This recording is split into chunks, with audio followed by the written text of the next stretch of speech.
very much.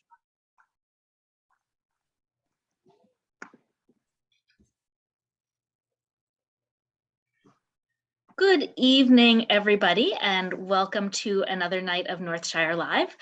Thank you so much for being here this evening with us. For those of you who don't know me, I am Rachel Person. I'm the events manager for Northshire Bookstore in Saratoga Springs, New York. Here, as I usually am these days, with my friend and colleague, Davith Wood, event manager for Northshire Bookstore in Manchester Center, Vermont. And I have a couple of quick notes before we get started this evening, and Davith introduces everybody. First of all, you probably noticed as you were coming in that this evening's event is being recorded for future broadcasts on our YouTube channel. However, fear not, if you want to have your camera on, you may. We have the settings set so that only those of us who are unmuted and speaking will show up in the recording. So you will not be recorded for posterity if you have your camera on. In light of that, please use the chat throughout the evening to type in any questions that you have. Davith and I will save those up and we will pose them for you when we get to the audience Q&A at the end of the night. So please feel free to make liberal use of the chat throughout the night. And then last of all, a note of thanks to all of you. Independent bookselling is a strange and hard business in good times. And I think we all agree that the last year and a half have not been good times.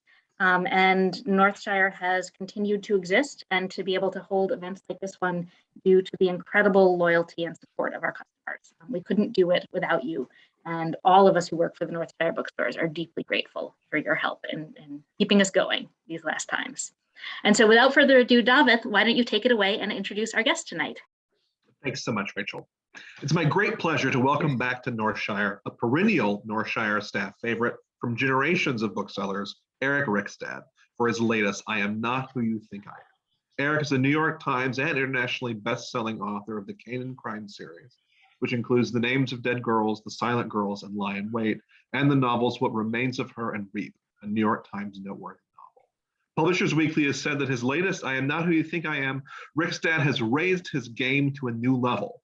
It's been called a riveting tale of lies and betrayal and a grim tour de force. Northshire bookseller Tambra said that this long-awaited offering from one of my favorite mystery writers is quite the page-turner with its ingenious, unexpected twists and turns. Rickstad continues to intrigue. In addition to tonight's virtual event, please stop by our Manchester location tomorrow from 5:30 to 6:30 for a book signing with Eric in person. And in addition to Eric, we are very lucky to be joined tonight by Hank Phillippi Ryan, the USA Today best-selling author of 13 novels of suspense. She's also won multiple prestigious awards for her crime fiction, including 5 Agathas, 4 Anthonys, and the coveted Mary Higgins Clark Award. She's also the on-air investigative reporter for Boston's WHDH-TV and has won 37 Emmys, 14 Edward R. Murrow Awards, and dozens of other honors for her groundbreaking journalism. Her newest book is Her Perfect Life, a chilling psychological standalone about fame, family, and revenge. It received star reviews from Kirkus and Publishers Weekly, which called it a superlative thriller. Please join me in welcoming back to Northshire Hank Phillippi Ryan and Eric Rickstad. Eric, why don't you tell us a little bit about I'm Not Who You Think I Am? Well, this is this one. I tend to write somewhat Gothic novels. This one is more full-on Gothic in a lot of ways, and it's about a young boy who is traumatized when he comes home from school at 8 years old and finds his father in the act of committing suicide. And at his father's feet, he finds a note, I am not who you think I am. And the boy is traumatized and he's afraid. And that is escalated by the fact that his mother soon after rids the house of everything belonging to the father, as if his father cleans it out, as if the father never existed. And the only thing that is kept is by the boy, the note, a .22 revolver, and some of his father's cherished books. His father was a big reader. And then when he's about 8 years older, 16, a vulnerable teen, still traumatized, still living in the house where this happened, something occurs, something happens that seems like physical evidence that this event was not what he thought, that it might not have been his father that day. His father had his back to him at the time, a shotgun was involved. So he begins to think, if it wasn't my father, who was it? If it was my father, what does the note mean? If in fact it wasn't my father who wrote the note, who wrote it and what does it mean? And in investigating this and looking into what happened, he becomes sucked down a rabbit hole of sort of confusion and anger and suspicion, deep suspicion and distrust, and leads toward what's considered the town's infamous night of murder and madness up on this reclusive estate. And it's very Gothic in some ways.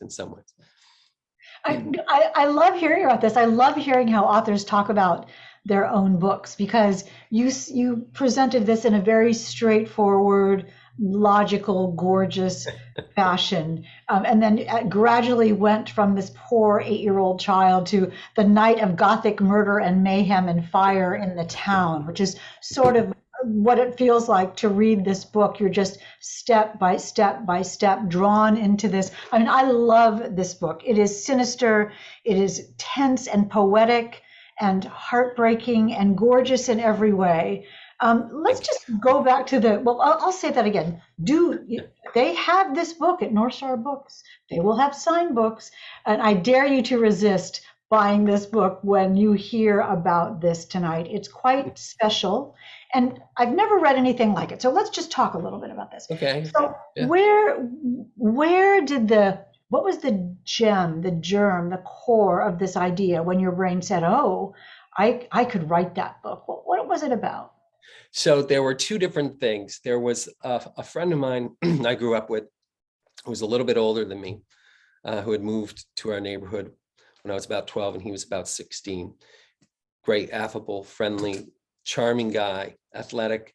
And a few years later, after he left Vermont, he met a tragic end through criminal life. And none of us could understand it.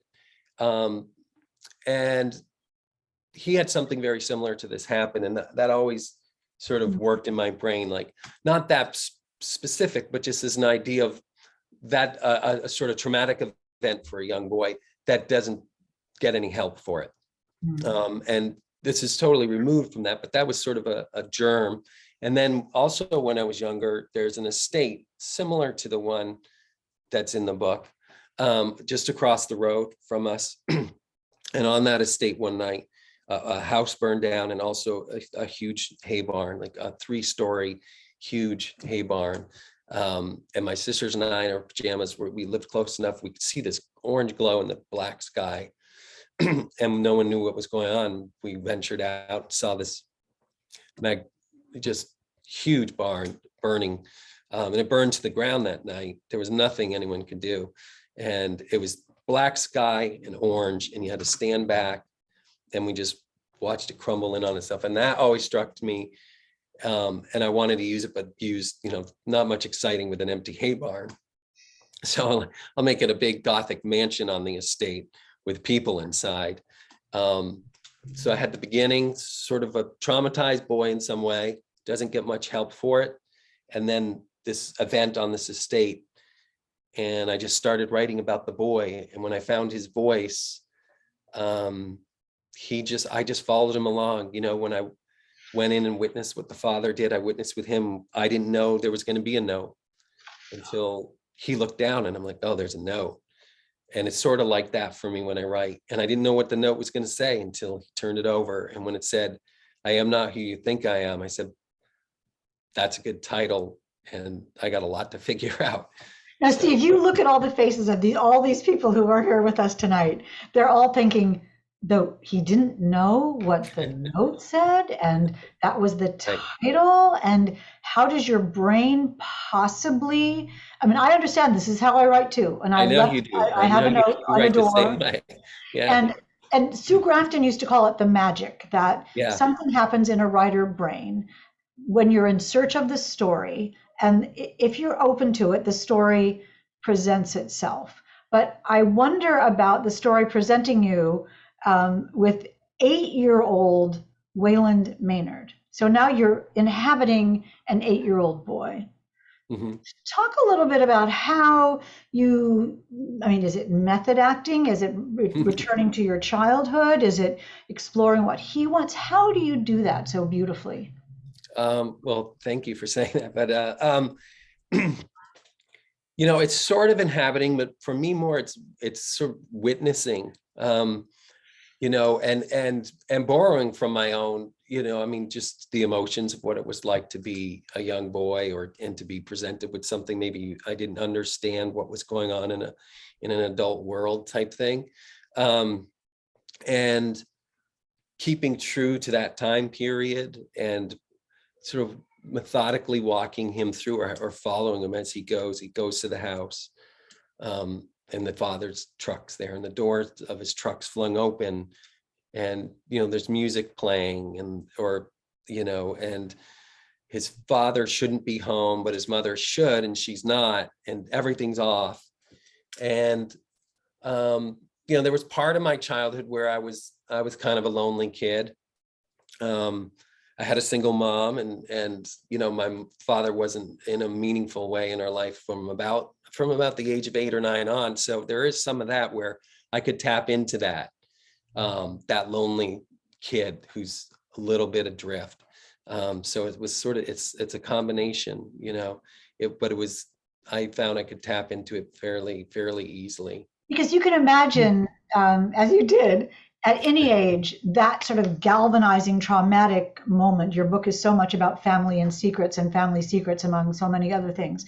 And how, at that moment, for someone who's 8, how formative that would be, that it would color his entire life, which it did, because we meet him again at age 16, that gawky, awkward, horrible attempting to get into the world, where he's trying to impress other guys and impress girls, and the 3 characters go together into his obsession. Talk a little bit about that part of the story, and being 16. So you were 8, then you become 16. Yeah, and then it jumps to when he's 16, and it starts with him with his relationship with his friend Clay. And I wanted to address a little bit of Clay's life and do that in a quick snapshot, which that his life's not that great either, and the 2 of them, Clay and Waylon, have very different lives, in that Clay's more athletic, he's easygoing, but he also has difficulties of his own. And I think a lot of his masculinity and a lot of his bravado, as it is with a lot of teenage boys, and unfortunately with adult men, can be a mask, this sort of bravado. I've got to be tough all the time. I can't let my guard down. And Waylon's not like that at all. He's a sensitive kid, and he loves his books, and he wants, affection, and he wants, meaningful friendship, and then, but that they're so different. There's that tension as teenagers too, that Waylon. Well, I love how you have them deal with each other, the way that they, they'll have a fight, and then they kind of make up, and then they have a fight or a disagreement, and then they make up, and then there's the girl that's involved as well. And it's so beautifully teenage, and I don't want to say, but angsty, worry, and that tentative step into adulthood, where Wayland, though, his whole life is obsessed with figuring out, when he finds something else, and we're not going to give anything away, that he needs to do more searching for something, and he really becomes obsessed with what?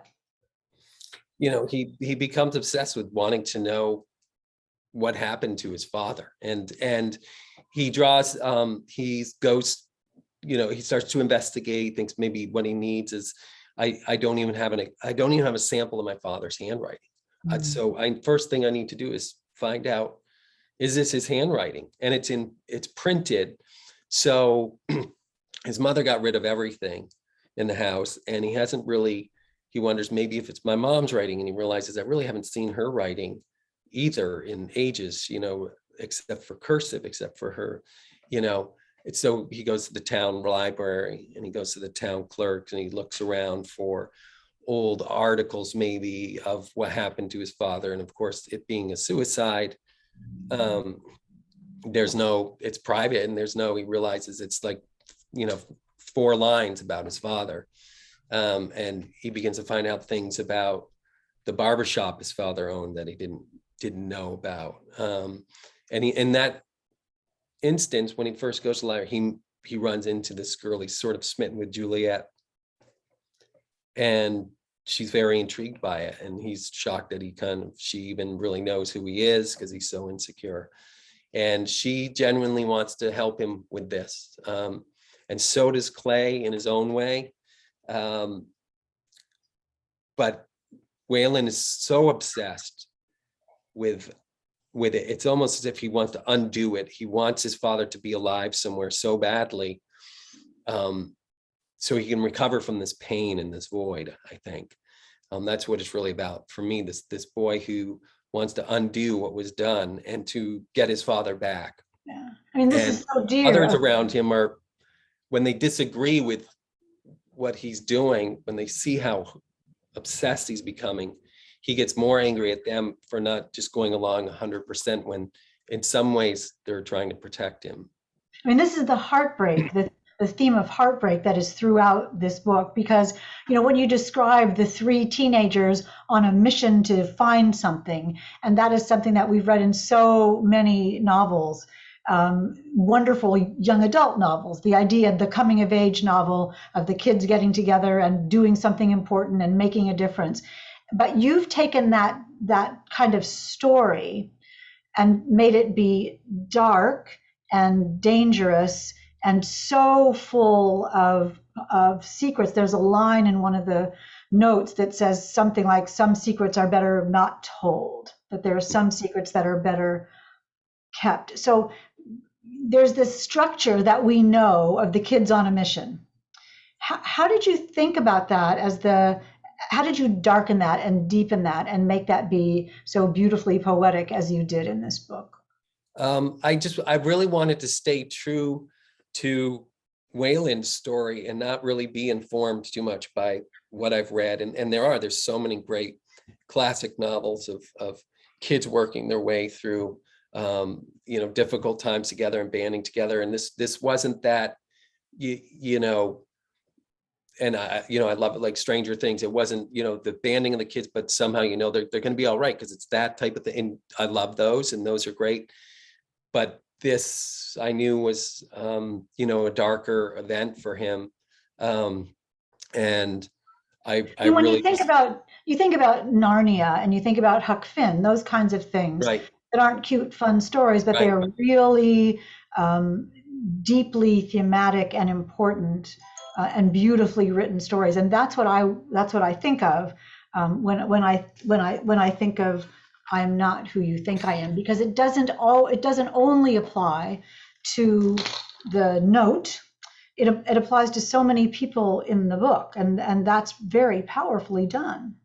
Oh, thank you, thanks. Yeah, and I wanted to sort of, that became a theme, and as I write, I see themes starting to emerge that are sort of, you write in a similar way, you don't really outline except one time, and that was a disaster. And so as I write, probably with you too, the themes start to play. I start to see the structure, I start to see the patterns and the themes, so then I can write toward those and explore them more and bring them, so they're crystallized, and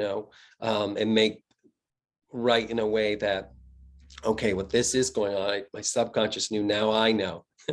And I can write toward that, and I can get rid of this stuff, because it's nice. That's nice writing, but it has nothing to do with really what this story is. And I wanted to make it really, really tight, but I did want to make it be like, well, it pertains to the mother, it pertains to this woman in town, and this the preeminent family that lives up on the estate. They're very strange and mysterious, and this tall man that enters the barbershop, and this former teacher of his who now lives in a cabin in a swamp.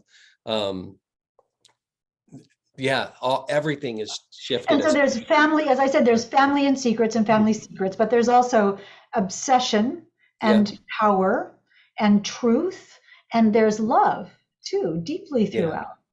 Thank you. I really wanted to write that and make that clear, that his mother is doing the best she can, and it's written from a perspective when he's older, so he can acknowledge that a little bit more. And he did know it then, but there are moments I really wanted to write with Clay, who he loves as a friend, and with his sister, who's also unmoored and adrift and living in a dangerous way, being taken advantage of. Mhm. And he desperately wants to help her, but he's only like a year and a half older. He's 16 and a half, and there's only so much he can do. But for me, the pain and the struggle for him was that he knows where he's at and would like to help his sister or his mother and loves him, but there's only so much you can do at that age. How can I insist my sister doesn't hang out with this older guy, or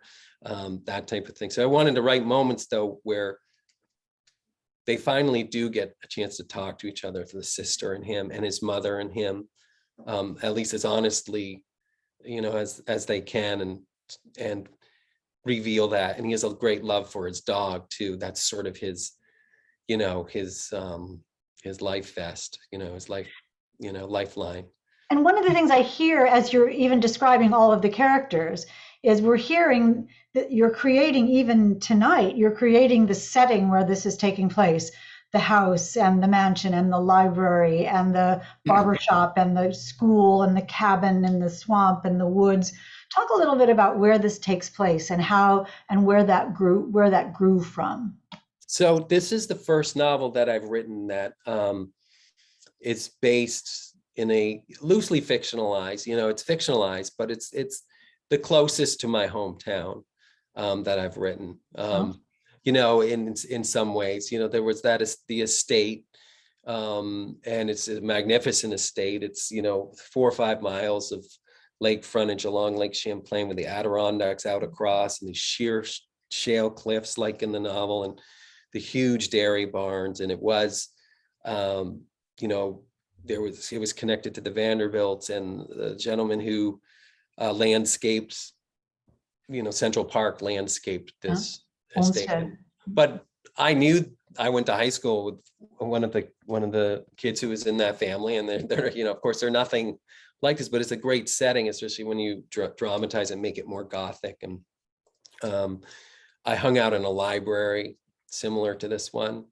I loved the library as a kid. It was a great place to go after school and hang out, and just always loved libraries, which is. This, everything that you say from the moment we started tonight is infused with your own childhood.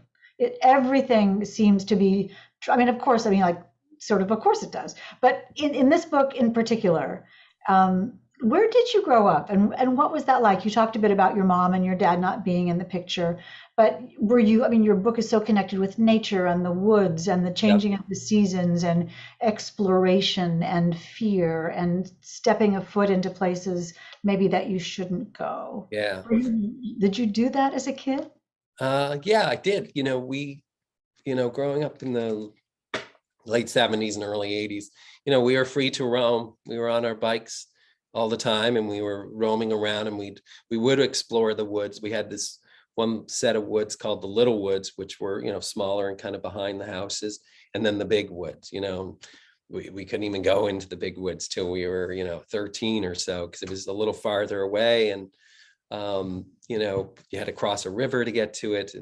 But I explored and was in the woods and along the rivers and stuff a lot. And sometimes you'd find an old house that was abandoned, or that type of thing. And there was a lot of that exploring and getting immersed in the woods.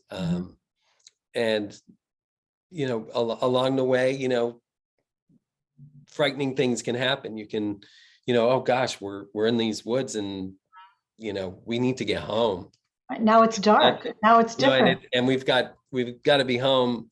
It's a half an hour away from home, and it's going to be dark in 10 minutes, and we don't have a flashlight. So that, as a kid, when the woods get dark, and I think with anyone, you think about all the lore and the great stories set in the New England woods, or the Catskills, Legend of Sleepy Hollow, and, so many great ones, that as soon as those woods start to get dark, it changes everything, and it becomes atmospheric, and it becomes dangerous, and it becomes, mysterious and ominous. And so I like to blend the beauty of Vermont, which right now is just about the most gorgeous time of year, to that sort of always looming peril, always looming danger or threat of something could go horribly wrong fast.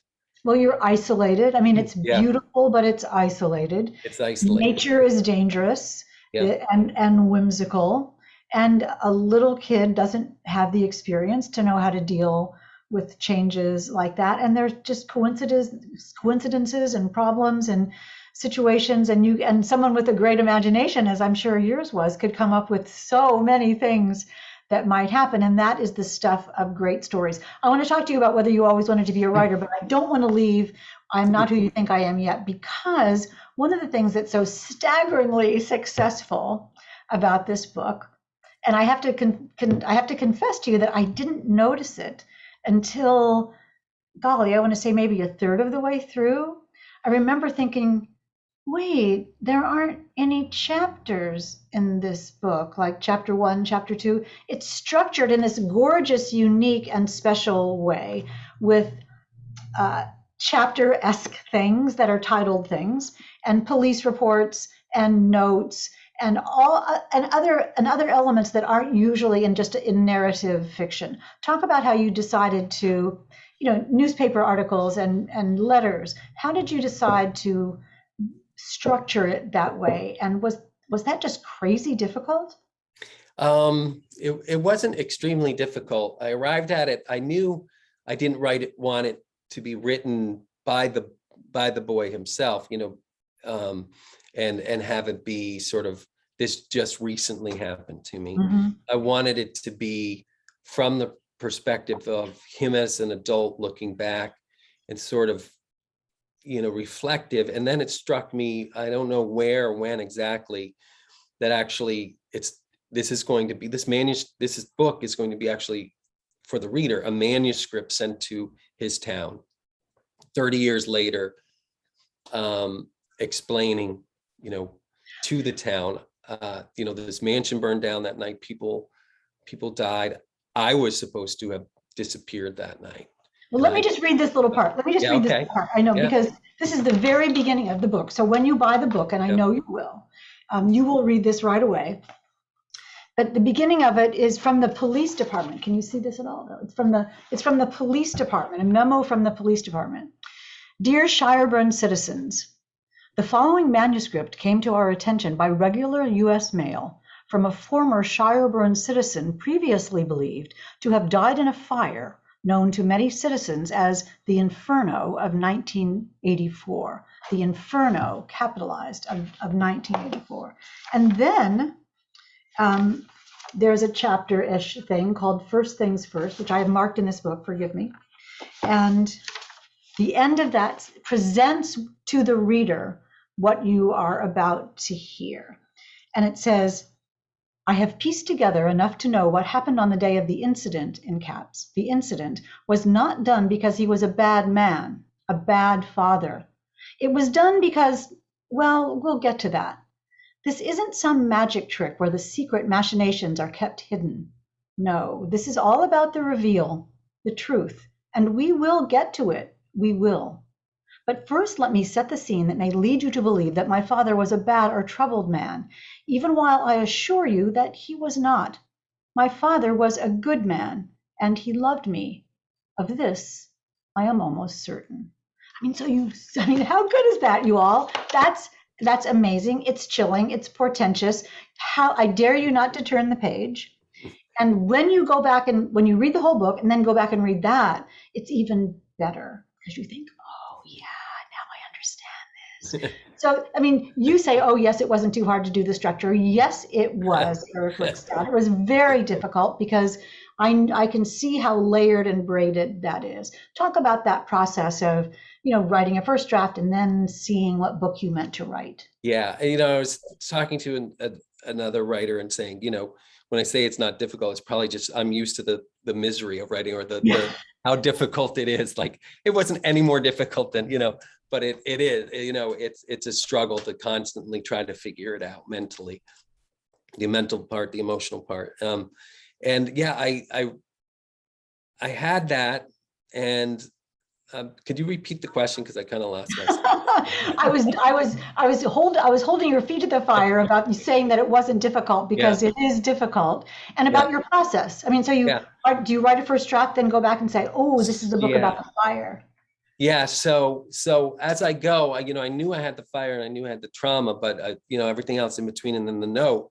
So in a lot of ways, I'm exploring with him. I've got to figure out as him, but also as the author, how to make this work, how to reveal certain things at certain times. And I'll write longhand. I write longhand in a notebook so I can be outside and be in different locations. And it works better for me. My brain connects to the page and the physicality of writing and scratching and, circling things. And, boy, that really stinks. There's something more satisfying when you scratch something out than just hitting delete, cut, and I'll get to a certain point where I start to type it into a Word doc, if I can read my own handwriting. And, I'll figure out themes as I go along, and I'll figure out, sometimes even when I'm not writing, when I'm walking the dog, or I'm painting the house, or fishing or something, and I got to remember that, because boy, that's a linchpin. That's the thing. That's the key. Yeah. That's the key. And it is like magic that it arrives. And I love like you said, I love short stories.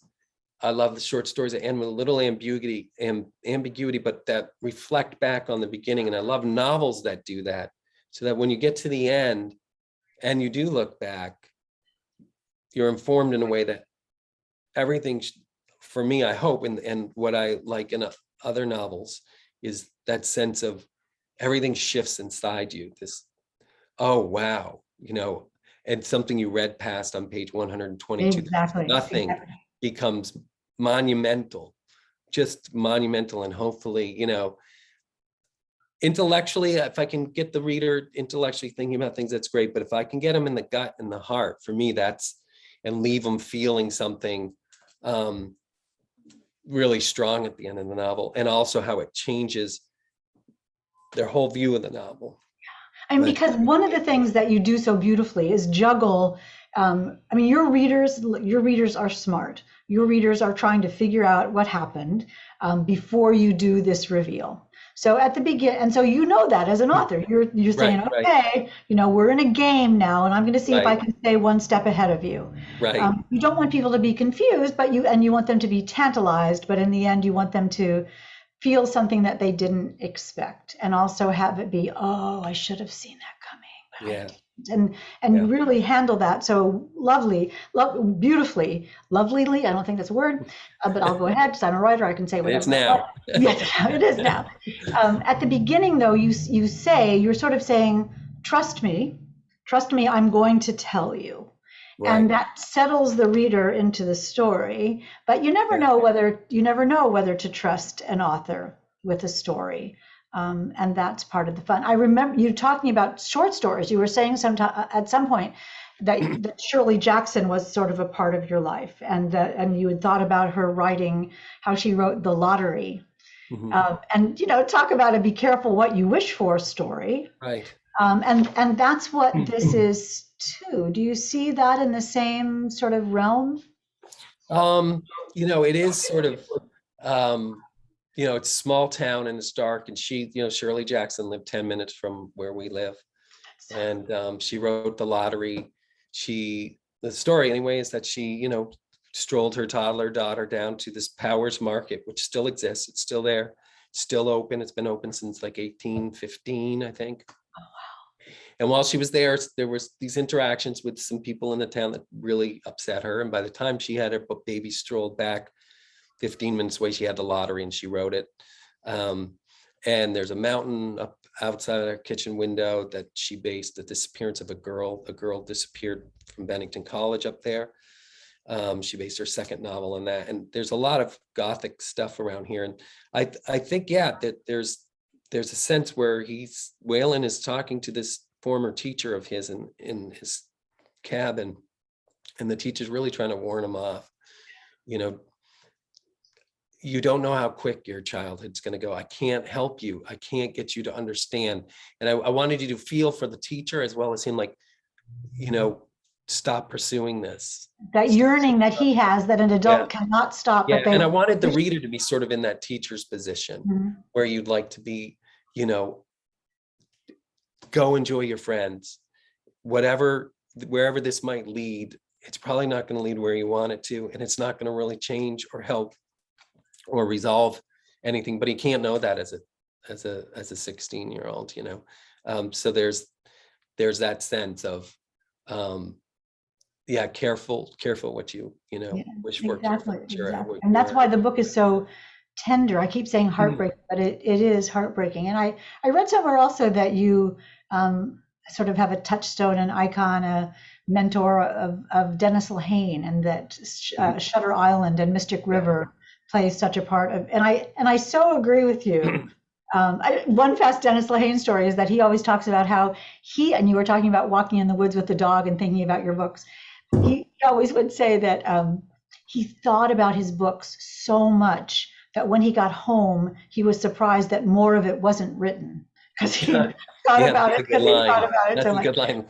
Yeah. Yeah. But Shutter Island, Mystic River, that's family and family secrets and relationships and what you don't know about who someone really is and what they're really thinking. How did that play into I Am Not Who You Think I Am? So, when I knew it was going to be a darker novel and it wasn't going to go the way some of the books you talked about go as young YA, but are more along the lines of some of the ones you mentioned with a real tenderness and heart, but things might not work out. Two of the novels were, Dennis Lehane's Mystic River it's a tragic ending. And I knew I wanted to write a somewhat gothic, lower G maybe, tragedy. I realized this is going to be a tragedy.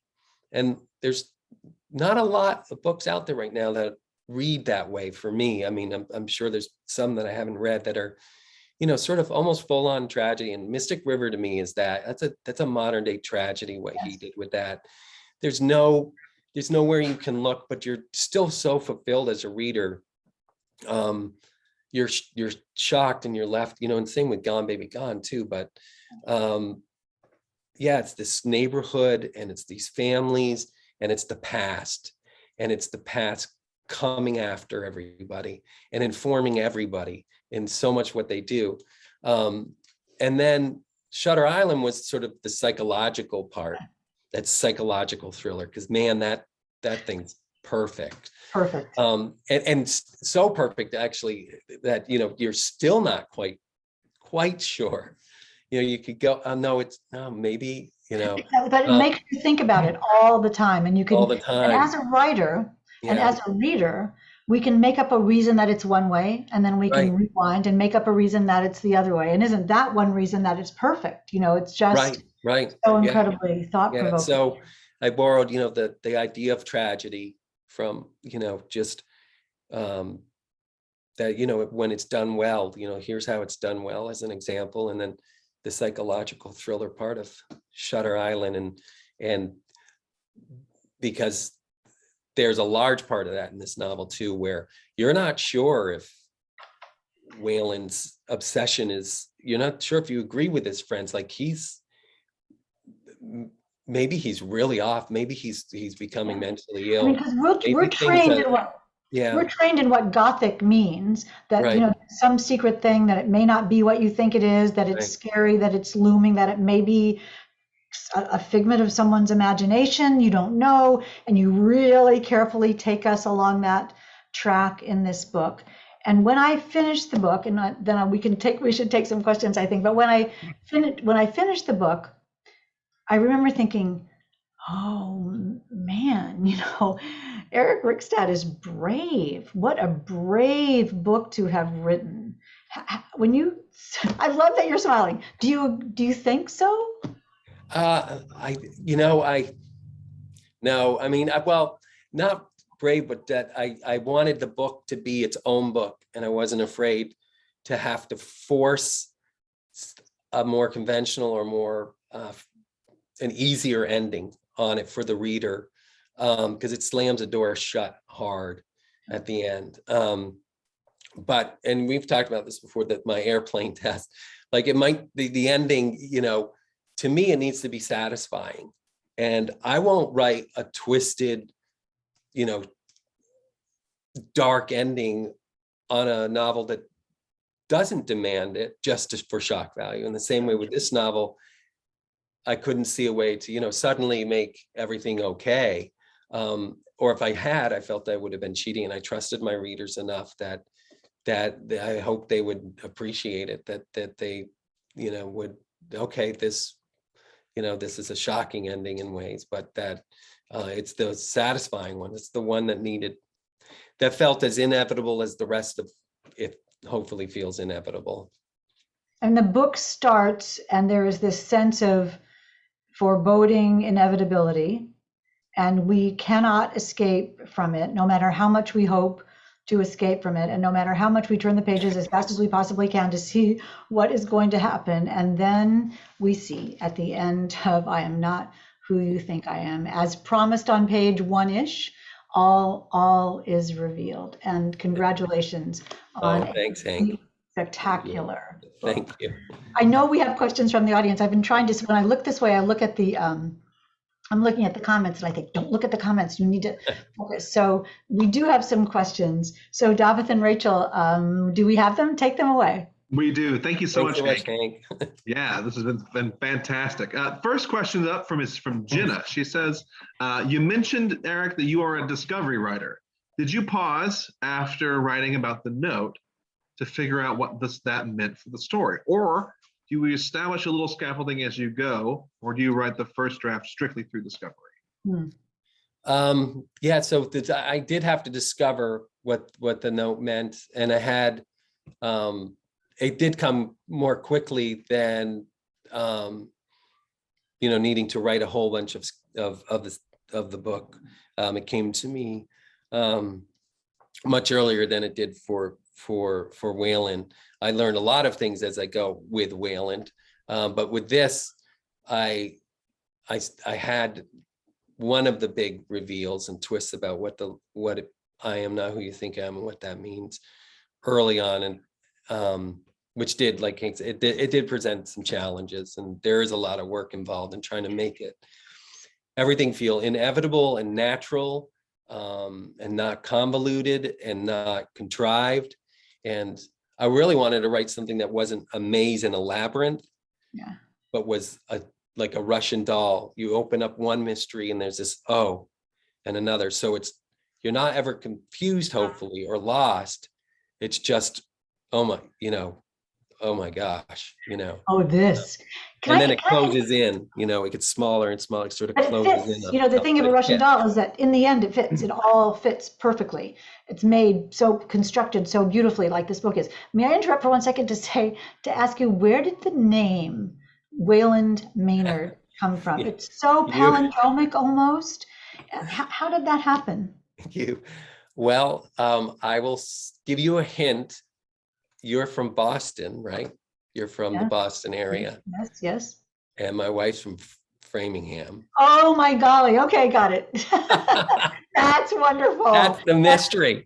That's the whole mystery right there. That's hilarious. One of my friends who grew up in that area said, "Hey, did you?" And I was like, "Yeah." Oh, I love the way it sounds though. The Wayland Maynard. And there's a W and a Y and an M, and I mean, it's very, you know, have that. Yeah, it is almost a palindrome. And I just, it was one of those things that stuck with me. Is there a thing that's like a graphic palindrome? That's what it is. You can turn it upside down, and it's it might be, yeah, almost like the spider standing on a mirror kind of thing. Yeah. You all are thinking, what are they talking about? It'll make sense. It'll make sense. It'll make sense at some point. But it is a bleak name. Yeah. And it has may in it, like something may happen, and you know the way and the land and perfect. Yeah, it just, there was so much about it that I love, like those two together, and I knew I would use it at some point. And again, I can push you on this, you know, clay, you know, this sort of salt of the earth clay, and Juliet, you know, the perfect, beautiful. Okay, I'll stop gushing now. Bring on more questions. So Sharon says that she's new to your work and very excited to discover you, and asks, do you consider this book a psychological thriller?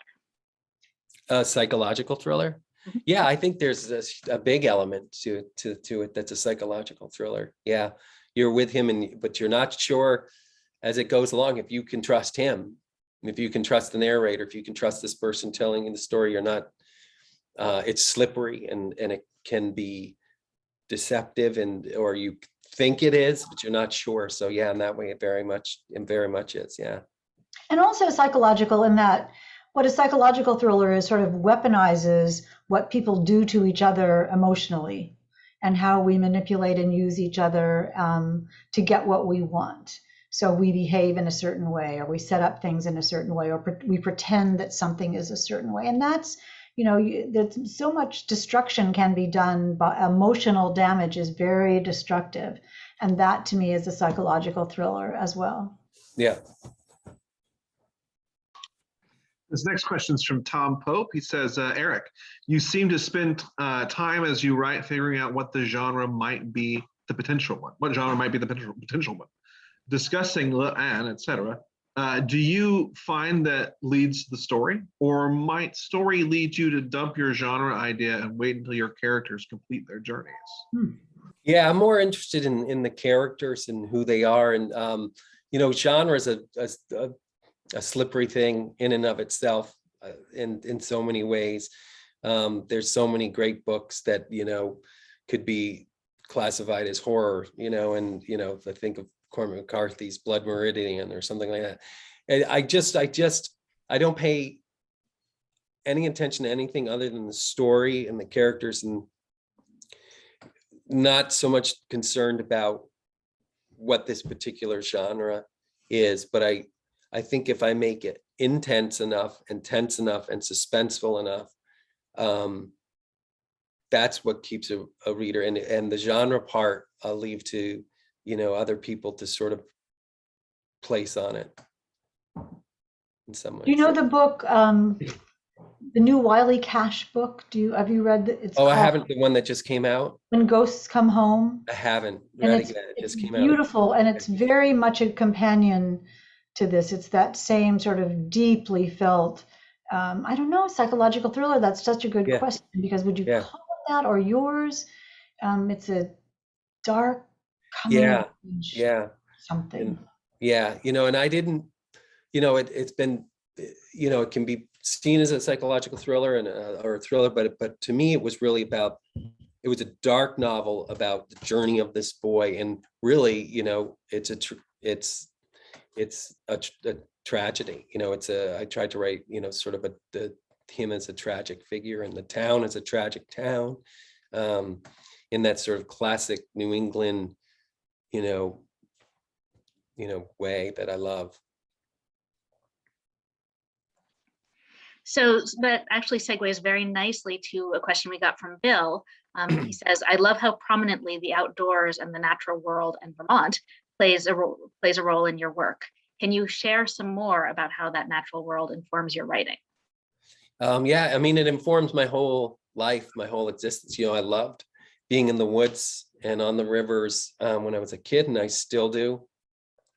It's a great place to retreat and reflect and just let go and immerse yourself into, and there's so much beauty about it. And so it comes naturally for me to have characters, or at least one character that has that affinity, but to set things in that atmosphere too, of the woods sort of always there on the outside, and it lends to a lot of tension and a lot of drama and a lot of ominous things that can possibly happen.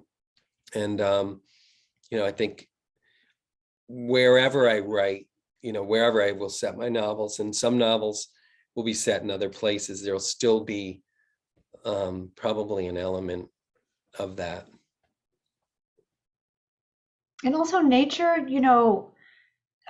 makes humans feel so small. Mm-hmm. That nature is going to do what it wants to do no matter what we want. And then you put kids in the middle of that, and then Right. human nature as well. So it just all fits so Yeah. gorgeously. And also being in nature can make you, especially if you're like admiring a really great vista, or you're in an old age growth forest or something, or a mountain, that's as old as time, they can give you perspective or make you feel small in that other way of,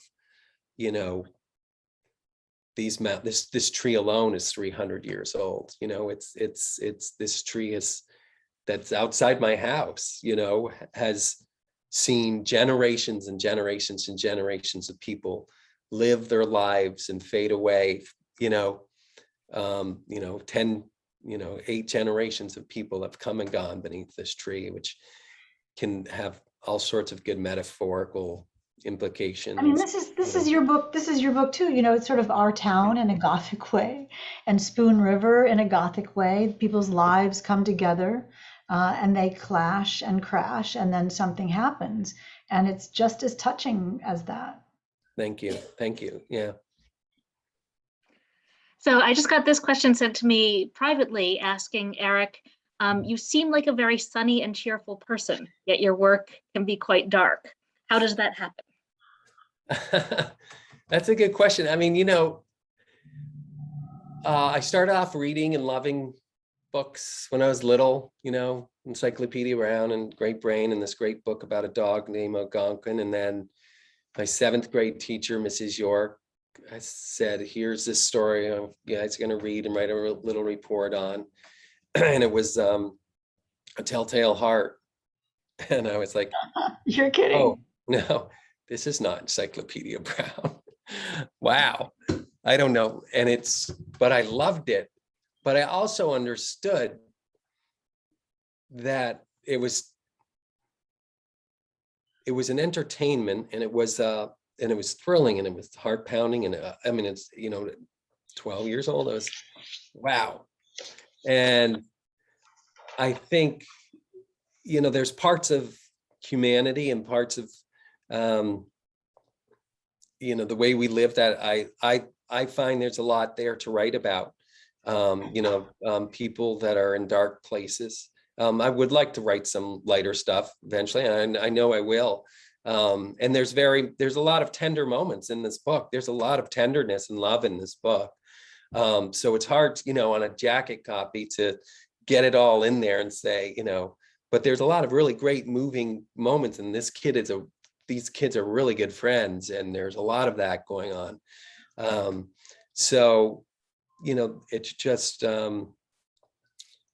it makes for me better books to have that sort of real ominous dark. And I've always loved them, but I love comedies too, so, but this is just where I find, where I want to write,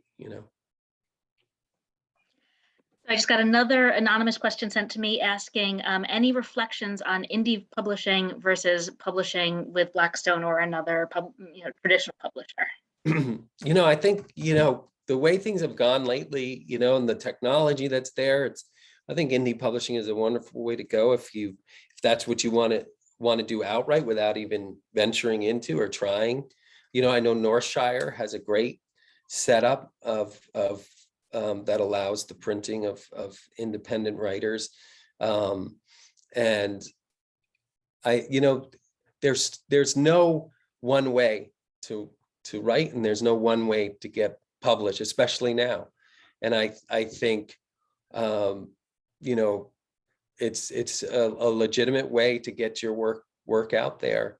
And my career's gone all over the place. My first book, Reap, was with Viking Penguin, did not sell the way they wished.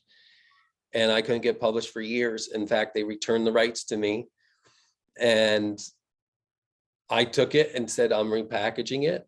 And had a great friend, Chris Champagne, who some of you know, do the jacket. And it's been on, through CreateSpace. I was like, I'm not giving my right back. I can make 70% royalties. And I've sold 20 times what Viking Penguin sold over the years. So it's whatever way you can reach readers with your work. There's as many ways to do it now as possible. So whatever way works for you, you know. For me with Blackstone, I couldn't be happier. I mean, it's a beautiful, beautiful hardcover. They did such a tremendous job, and they're reaching readers. And I was fortunate to sign a multiple book deal with them, and I feel like, wow, I'm home with them. But my career's gone all over the place until now. So I make very long-winded answers. Well, Eric, Hank, I'm thank you both so aware. much. I'm This has aware been- of how long my No, answers you are. have, this is your moment. This is your launch. How circular they are. No, this is your moment. This is the spotlight where I'm not who you think I am. After a year or however long it took, this is when you get to say whatever you want, and nobody's going to edit it. So that's Thanks, a Hank. good thing. This has been such a delightful conversation. I'm afraid we're almost out of time, but before we leave, what's next for both of you? Eric, I'll talk so you can finish the night. You can have you'll have Okay. the last word. Okay. Yeah. Okay. My book, Her Perfect Life, just went into a second printing after 2 weeks. Northshire has the first editions, so just say no pressure. It's just my career, and I'm It's just a in great the book. midst of. All of her books are great. They are. They're I'm typing this. meticulous and immaculate and precise. And you want to talk about something that fits together perfectly. You want to talk about someone who deserves the Agatha Christie Awards, you know, and accolades. Read Hank's books. Thank you. I'm typing this as you say it. I'm You typing. type it, record it. It's live. It's being recorded. Thank you. Thank you. Yeah, so this book, Her Perfect Life, is out now, and it's been out for 2 weeks. It's a story of fame and family and revenge, and the danger and vulnerability of being in a spotlight in town, where someone was talking about genre. And I think my books are cat and mouse thrillers, but which character is the cat and which character is the mouse? And that's the essence of Her Perfect Life. And my new book that I'm working on now, I will show you. This is my words per day chart. I don't know if you can see it. And I am right on time. If this is June, we're good.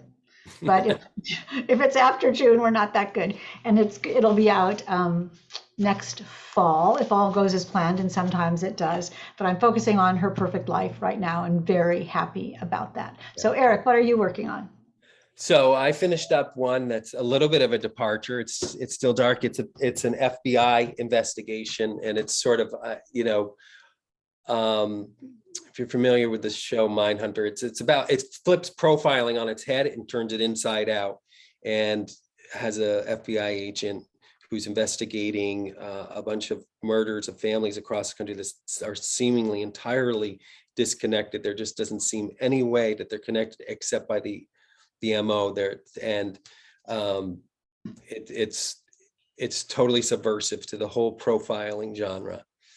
And then I have a collection of short stories I wrote that I hope will find readers sometime. And I'm also working on a novel about a woman who's had enough. Call me. Yeah, what one? She's had enough with certain things. I won't get more details. Does that have a title? Not one. No, not yet. Okay. Not yet. We'll talk later. Yeah. Eric, Hank, thank you both so much. This has been delightful tonight. The book, I Am Not Who You Think I Am, you can get it at northshire.com. The link is in the chat. Tomorrow night, 5:30 to 6:30, Eric's going to be at the Manchester, Vermont store signing copies. So join us then. We'll love to see you, and we'll see you at another Northshire Presents virtual event soon, if not tomorrow. Have a great night, everyone. Night, Thank everyone. you so much. Thanks, Hank. Thank you. Thank you.